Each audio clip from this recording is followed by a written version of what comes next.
Van का युतांग को sorry बोलने आता है और साथ में ऑफिस ले जाने के लिए भी, पर युतांग को यूजू के साथ देखकर गुस्सा करता है और बिना मिले चला जाता है। युतांग उसे जाते हुए देख लेती है और सोचती है कि क्या वैन का मुझे पिक करने आया था। यूजू से चलने के लिए कहता है। ऑफिस में टीम 3 के साथ मीटिंग चलती रहती है। लियांग प्रेजेंटेशन देता है। मीटिंग के बीच में युतांग खांसने लगती है। सब उसे देखते हैं तो युतांग कहती है कि मैं ठीक हूँ और लियांग से मीटिंग कंटिन्यू करने के लिए कहती है। हीजू युतांग को कफ के लिए कैंडी देता है। वैन का उन्हें देखता है, पर युतांग के देखने पर सामने देखने लगता है। आयशा भी युतांग और हीजू को देखती है। टीम 3 मिमी प्रोडक्ट के बारे में डिस्कस करती रहती है। वैन का युतांग के कैफे में एक ट्रेंड जापानीज शेफ को इनवाइट करता है, जो उन्हें अच्छे से डिशेस बनाना सिखाता है। यूहान वैन का को ग्रेट बताता है। तभी वैन का के पास युतांग का मैसेज आता है कि प्रोडक्ट के पैकिंग में एग थीम यूज करने से तुम्हें कोई प्रॉब्लम तो नहीं है। वैन का स्माइल करता है और कहता है कि फाइनली इसे मेरी याद आ ही गई। वह उसे रिप्लाई करने वाला होता है, पर तभी उसका दोबारा मैसेज आता है कि यूजू को हमारा आइडिया पसंद आया।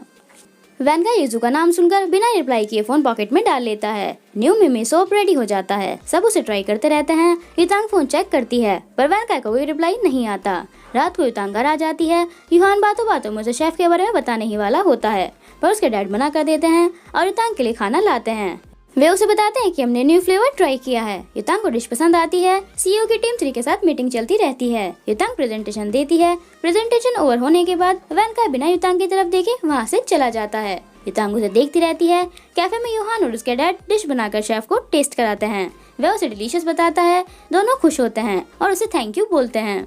तभी वैन काई भी वहाँ आ जाता है। वे डिश के बारे में उसे भी बताते हैं। वैन काई उसके डैड को कांग्रेट्स करता है और कहता है कि आपकी ट्रेनिंग पूरी हो गई। वे उसे थैंक यू बोलते हैं। वैन काई चुपके से कैफे से बाहर आता है ताकि युतांग उसे ना देखे, पर वह देख लेती है और पूछती है कि तुम यहाँ क्या कर रहे हो। वैन काई कहता है कि मैं यहाँ का क्रेडिटर हूँ, बस अपना पर्सनल स्पा देखने आया था।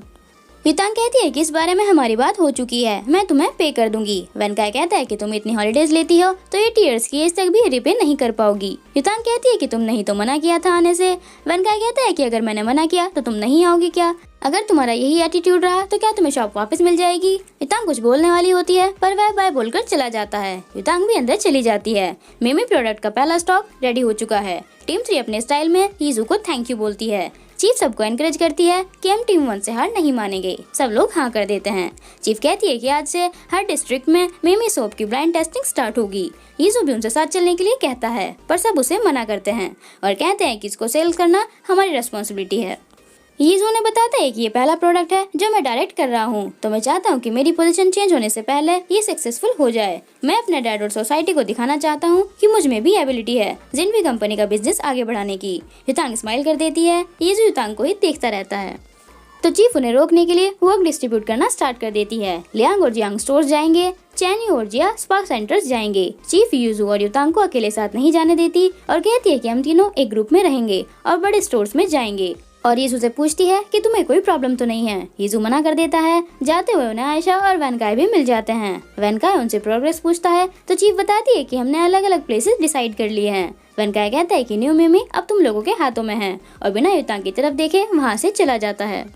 युतांग सैड फील करती है। चैन्यू और जिया स्पा में आते हैं तो वे लोग मिमी को एक्सेप्ट करने से मना करते हैं। जिया उसे समझाने की कोशिश करती है, पर चैन्यू उसे चुप करता है और अपना चार्म यूज करके उनसे हाँ करवा लेता है। जिया उसे ये ट्रिक्स यूज करने से मना करती है। लियांग और जियांग भी स्टोर के बाहर अपना स्टॉल लगा लेते हैं। जियांग फ्रेंड की बर्थडे पार्टी की वजह से लेट सोती है तो उसे नींद आती है। लियांग उसके एनर्जी ड्रिंक लाता है। जियांग उसे केयरिंग बताती है तो लियांग स्माइल करने लगता है। युतांग भी प्रोडक्ट की टेस्टिंग स्टार्ट करती है। वहाँ 2 सोप रखे होते हैं। सबको मिमी सोप पसंद आता है। सब खुश होते रहते हैं। स्पा में गर्ल्स और सोप मांगती हैं। जिया कहती है कि ये सोप 3 दिन में मार्केट में लॉन्च होने वाला है। लियांग भी जियांग की केयर करता रहता है। युतांग भी टेस्टिंग करती रहती है। तभी वैन काई भी वहाँ आ जाता है और उसी टाइम पर यीजू युतांग के हेयर ठीक करता है। वैन काई ये देखकर पीछे चिढ़ जाता है और उन्हें साथ में देखकर वहाँ से चला जाता है। ऑफिस में वैन काई डायरेक्टर हुआंग से बातें करता रहता है। आयशा उन्हें सारी डिटेल्स देती है तो वे वैन काई से कहते हैं कि तुम्हारे पास इतनी अच्छी वर्क पार्टनर है, तुम लोग लाइफ पार्टनर कब बन रहे हो? दोनों एक दूसरे को देखने लगते हैं। वैन काई कहते हैं कि गलत मत समझिए, हम बस बॉस और सबऑर्डिनेट ही हैं। डायरेक्टर हुआंग आयशा को स्मार्ट और लॉयल बताते हैं और कहते हैं कि ये तुम्हारे साथ साथ कंपनी भी चेंज कर देती है। अपनी केयर करने वालों को भूलना मत, तुम्हें इस चांस को खोना नहीं चाहिए। और वहाँ से चले जाते हैं। दोनों ऑकवर्ड फील करते हैं। ऑफिस में आकर वैन काई आयशा से कहता है कि बाकी सेक्रेटरीज भी घर जा चुकी हैं, तो तुम भी चली जाओ। आयशा फाइल रख कर जाती है तो वैन काई उसे रोकता है और कहता है कि डायरेक्टर हुआंग की बातों पर ज्यादा ध्यान मत देना। आयशा कहती है कि मुझे पता है, उन्हें मजाक करने की आदत है।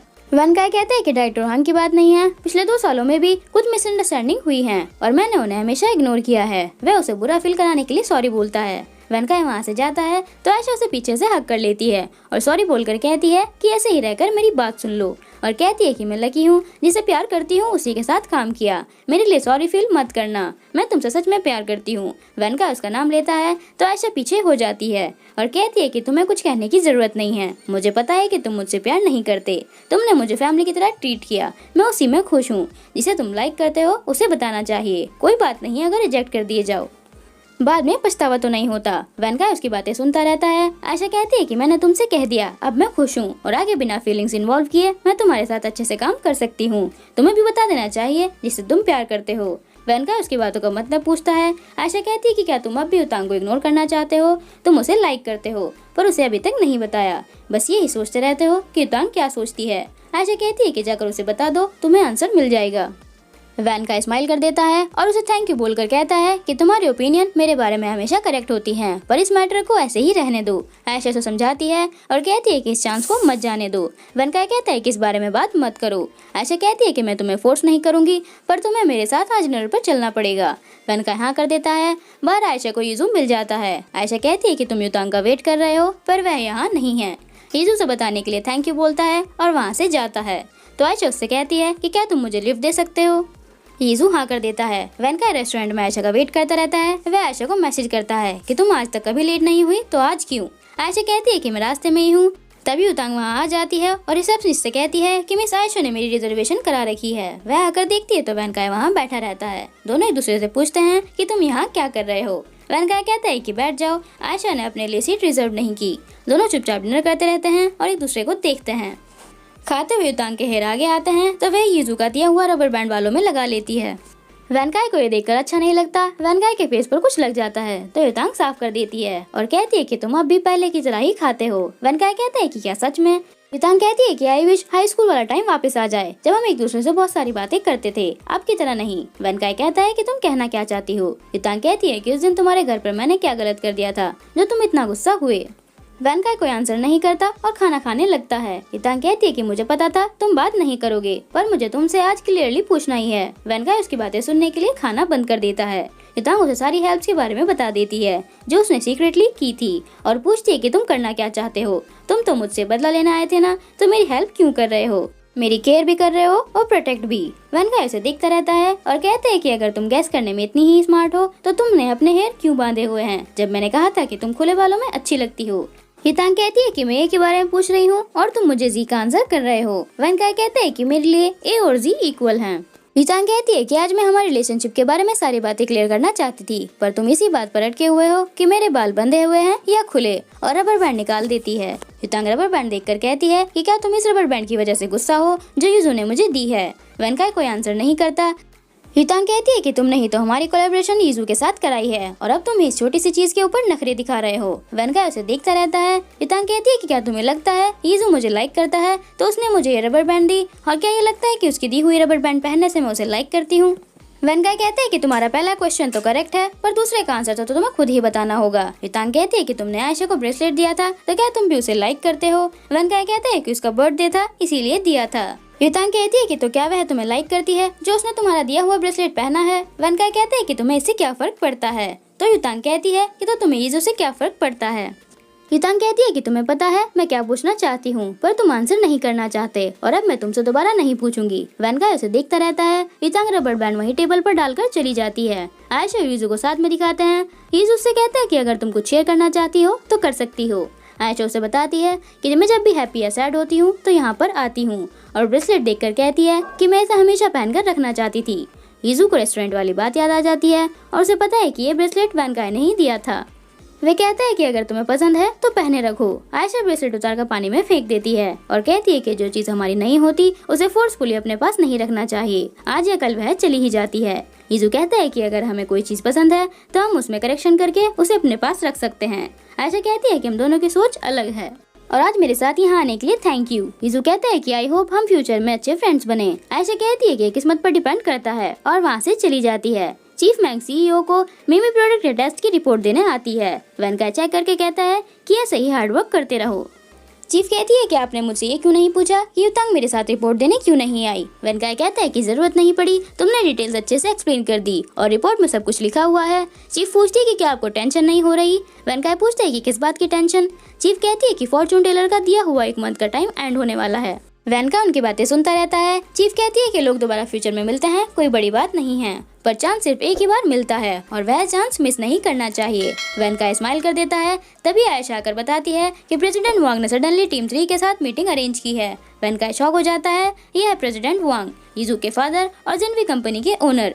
वे टीम 3 को डांटते रहते हैं कि तुम लोग जिनवी कंपनी का इतना प्रीशियस इंग्रेडिएंट एग शेल एक चीप से सोप में कैसे यूज कर सकते हो। मुझे इस बारे में अभी पता चला है, तुम्हें ये करने की परमिशन किसने दी। यीजू आकर कहता है कि मैंने दी है और अपने डैड को ब्लाइंड टेस्ट के बारे में बताकर कहता है कि मार्केट में सोप सबको पसंद आया है और मुझे बिलीव है कि ये फ्यूचर में अच्छा परफॉर्म करेगा और युतांग से रिपोर्ट की डिटेल्स दिखाने के लिए कहता है। उसके डैड मना कर देते हैं कि मुझे सुनने में भी कोई इंटरेस्ट नहीं है और यीजू से कहते हैं कि म्यूज कंपनी को अपना फायदा मत उठाने दो। युतांग उन्हें यीजू को ब्लेम करने से मना करती है। प्रेसिडेंट वांग कहते हैं कि मैं अपने एम्प्लॉय से बात कर रहा हूँ, क्या तुम्हें कोई प्रॉब्लम है। टीम 3 युतांग को बोलने से मना करती है। युतांग कहती है कि यीजू ने फ्यूचर के बारे में सोचकर ये डिसाइड किया है।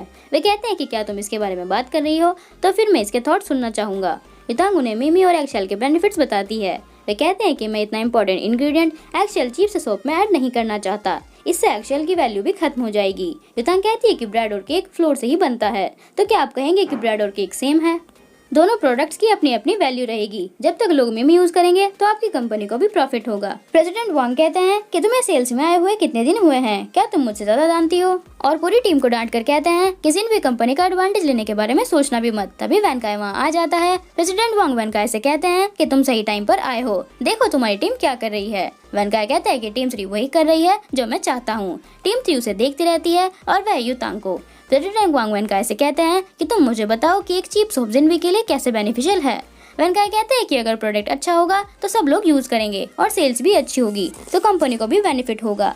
प्रेसिडेंट वांग कहते हैं कि प्रोडक्ट लॉन्च होने से पहले सब लोग ऐसे ही कहते हैं, क्या तुम गारंटी दे सकते हो। वेनकाई कहते हैं कि मैं गारंटी लेता हूँ क्योंकि मुझे मेरी टीम 3 पर ट्रस्ट है। यीजू भी उनकी बातें सुनता रहता है। वेनकाई कहते हैं कि मुझे अपनी टीम पर ट्रस्ट है तो आपको भी अपने चीफ सेक्रेटरी यीजू पर ट्रस्ट होना चाहिए। यीजू उसे देखता रहता है। वेनकाई उनसे कहते हैं कि आई होप हम फ्यूचर में साथ काम करें।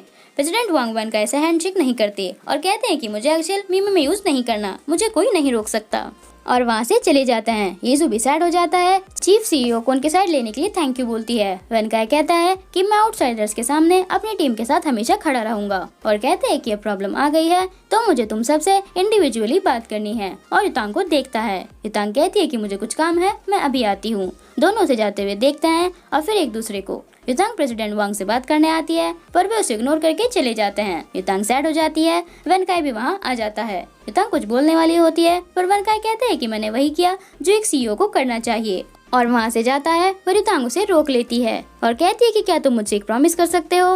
वेनकाई कहता है कि बोलो। युतांग कहती है कि मुझे पता है कि सेल्स डिपार्टमेंट में मैं फ्रेशर हूँ और योर्स प्रोजेक्ट में भी तुमने सीक्रेटली हेल्प की थी, पर अब मैं खुद से कुछ करना चाहती हूँ तो मेरी सीक्रेटली हेल्प करना बंद कर दो, मैं खुद से कुछ करना चाहती हूँ। वेनकाई कहता है कि मैं इस बार तुम्हारी हेल्प नहीं करने वाला था क्योंकि मुझे पता है कि मिमी सक्सेसफुल होगा। वह उसे अपने साथ चलने के लिए कहता है। वापस आकर टीम 3 सैड हो जाती है और कहती है कि हमारी शिप फ्लोट करने से पहले ही डेड हो गई।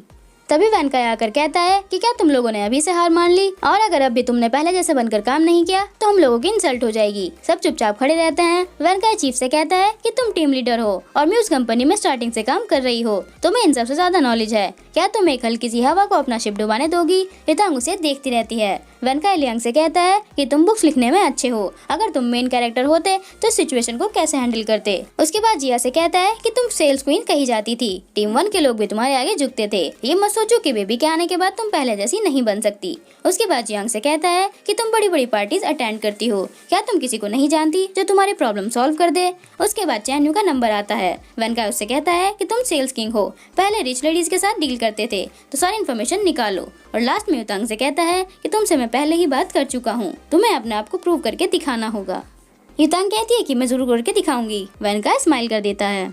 वेनकाई बाकी सबसे पूछता है तो टीम 3 कहती है कि हम अपने आप को प्रूव करके दिखाएंगे। वेनकाई कहता है कि मैं भी देखना चाहता हूँ तुम लोग क्या करोगे और युतांग को देखकर स्माइल करता है। अगले दिन टीम 3 डिस्कस करती रहती है कि प्रेसिडेंट वांग को कैसे मनाना है। चीफ को प्रेसिडेंट वांग की पूरी हिस्ट्री का पता होता है और वह इस टारगेट का नाम हंट ड्रैगन ऑपरेशन रखती है। चीफ सबसे कहती है कि हमें प्रेसिडेंट के आसपास ही रहना है और उन्हें अपना डिटर्मिनेशन दिखाना है। प्रेसिडेंट वांग को बॉक्सिंग पसंद है तो लियांग और जियांग वहाँ जाने के लिए मान जाते हैं। चैन यू कहते हैं कि मैंने अपने कॉन्टेक्ट से पता किया है कि प्रेसिडेंट वांग अपनी वाइफ के लिए ब्रांडेड पर्स खरीदने जाते हैं। चीफ चैनी और जिया को साथ जाने के लिए कहती है। जियांग बताती है कि मेरे फ्रेंड्स ने बताया है कि प्रेसिडेंट वांग स्पा होटल्स जाते रहते हैं पर टाइम नहीं पता कब जाते हैं।